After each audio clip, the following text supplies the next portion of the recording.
So continuing on with Chapter 6 notes, where we left off Monday, what are pigments?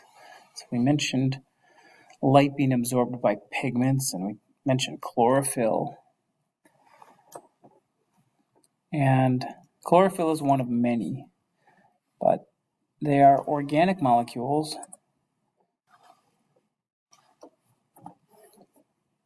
that, depending on which kind of pigment, selectively absorb light of specific wavelengths. So I said, which ones do you think chlorophyll absorbs? And we'd had that spectrum up for light, 400 nanometers to 700 nanometers. Recognizing that the different wavelengths of light is what gives us the different colors.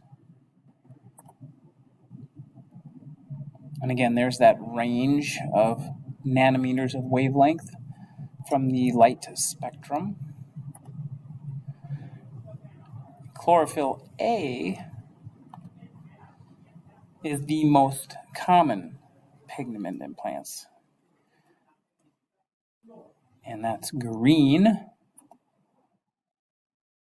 And so I asked what colors what wavelengths does it absorb? And if you put wavelengths ranging where the green was on that rainbow, you were wrong.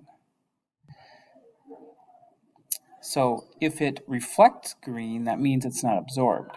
So what is actually being absorbed are the ones that they are using, not what's reflected. So violet and red wavelengths is what gets absorbed. And the green doesn't get absorbed, so it reflects, and that's what we see. So sort of a trick question. Other photosynthetic pigments, they call those accessory pigments. There's a table in your book that outlines those. And so you can kind of get familiar with some different ones. If I said, what are some examples of accessory pigments? Could you tell me a couple? So there's chlorophyll B. There's phycobilins, carotenoids, anthocyanins. And if you look at the colors that they show, then you imagine which pigments are you seeing in the fall colors.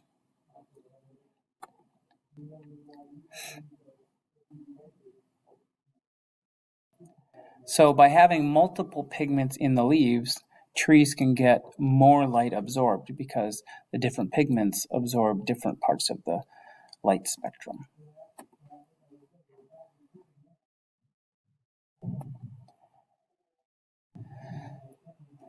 All right, so when these light wavelengths are absorbed, what's happening is in the pigment within the chloroplast membrane does absorb this photon of energy.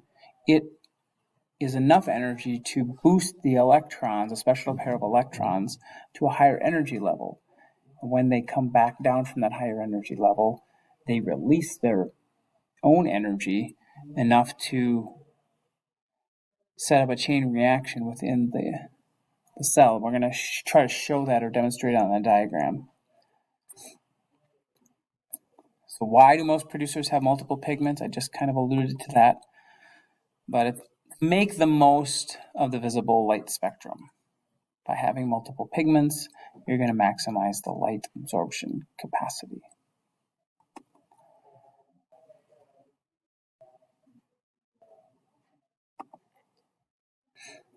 You should have read about a researcher named Engelmann, who was the one who figured out that photosynthesis was driven by violet and red wavelengths. And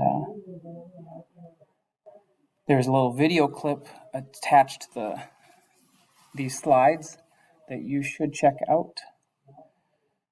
And I'm not going to show it on the slides here, but I'll make it available on Classroom to kind of understand how did he determine which wavelengths of light we're actually producing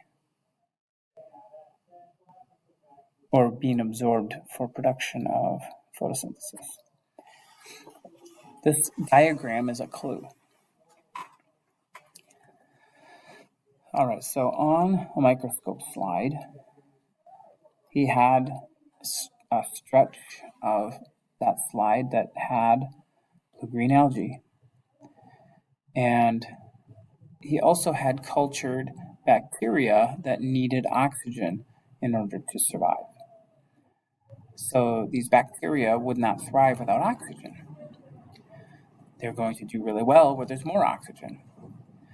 So if you notice, the colonies of bacteria are growing in the area where the violet wavelengths are and the red wavelengths are. It's because this is where photosynthesis is happening more, giving off or generating more oxygen that these bacteria then thrive on. Very little in the yellow and green spectrum, which is being the light that's getting reflected from the chlorophyll. So he split the light coming in with a prism to have these different wavelengths going across the microscope slide. And so one end of the slide would have red, another part would have yellow and green, and the violet on the other end. So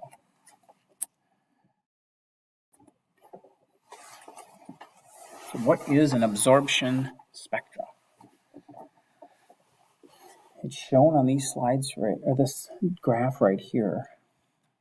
You've got three different types of pigment, chlorophyll A, B, and carotenoids. And what it's showing you is that each pigment has its own peak area for absorption. So the highest absorption rates are at certain wavelengths. Very little absorption is happening in, again, the green and yellow. It also shows you that you can maximize the absorbing power by having these different pigments together rather than just one pigment.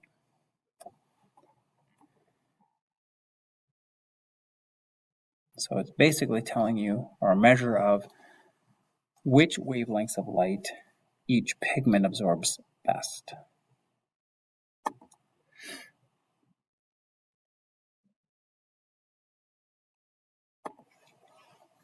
We did the overview of photosynthesis on the whiteboard. And so you know the reactants and products, hopefully, by now. Carbon dioxide and water going in, products of glucose and oxygen gas. That's a balanced equation. You need light energy and chloroplasts within a cell or chlorophyll inside a prokaryotic cell. How do plants generally get their CO2? How about their water? Hopefully you know that carbon dioxide is coming in from the atmosphere, usually through leaf stomata, and water is usually absorbed through the ground water and roots. So, kind of basic concepts. Hopefully you just kind of know these ideas.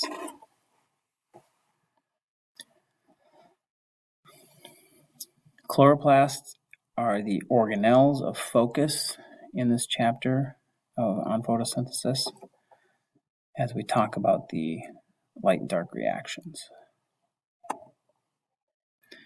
So we did mention photosynthesis occurs in two stages. The light-dependent reaction, which has a non-cyclic pathway and a cyclic pathway. So this is the first stage of photosynthesis. You are generating, through the light-dependent reactions, ATP and NADPH. You are basically building up energy molecules that can power the light-independent reactions, the Kelvin and Benson cycle. It's in this light-dependent reaction area where you need to have water molecules coming in. So water gets split by the power of the light, and they call that photolysis. And that is also where the oxygen gets released from this process. There's also, of course, the cyclic light-dependent pathway. We're not going to spend a lot of time on that, but just know that it's there. And then we also have the light-independent reactions, also known as the dark reactions. And that is powered by the first stage. It's using the energy in that ATP and those electrons carried by NADPH, driving the synthesis of glucose from fixing carbon. So carbon dioxide comes into the Kelvin-Benson cycle, gets fixed with the energy of these two molecules that they deliver to the cycle, and build up carbohydrate, build up sugar. You have a blank diagram of this, and now you can hopefully see the filled in spots. So light reactions over here, water entering, splitting, oxygen generated, light coming in, being absorbed by the pigments. Want to learn about chloroplast structure, and an ATP built, NADPH generated to carry electron energy, and that's what powers the Kelvin cycle. As the Kelvin cycle cycles, carbon dioxide is entering and being fixed into carbohydrate. So this is a diagram of a chloroplast. Within the chloroplast, there are these stacks of thylakoid membranes called granum, and that is where the light is absorbed. The liquid of the chloroplast is where the Kelvin-Benson cycle happens. So how would you define a chloroplast? This is the organelle in plants where photosynthesis happens, and in many protists. We're going to try to understand chloroplast structure. I'm going to post a video to help you kind of visualize that. But they are double-wrapped membrane organelles. And within that double membraned organelle, you have the pigment-embedded thylakoid membranes. And that's where the absorption of light occurs.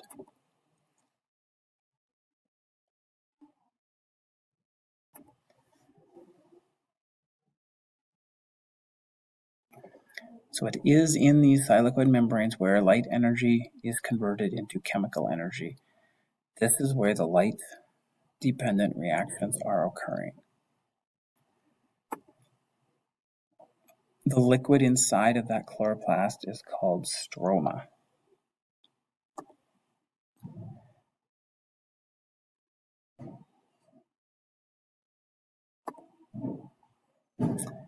And sugars are built in the stroma during the light-independent or the dark reactions of photosynthesis.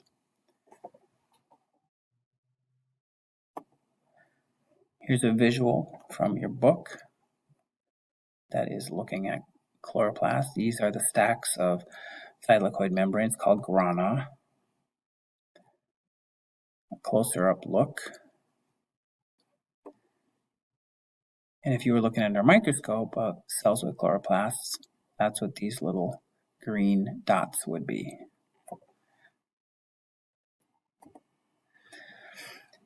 I'm going to post this video on Classroom as well for you to look at and again help visualize this, the big picture look at this, and then more specifically what's happening in photosynthesis in these two stages. So in class, we will get into the specifics of the light-dependent reactions and hopefully have time on our short late start day. So that concludes this screencast segment of Chapter 6 notes.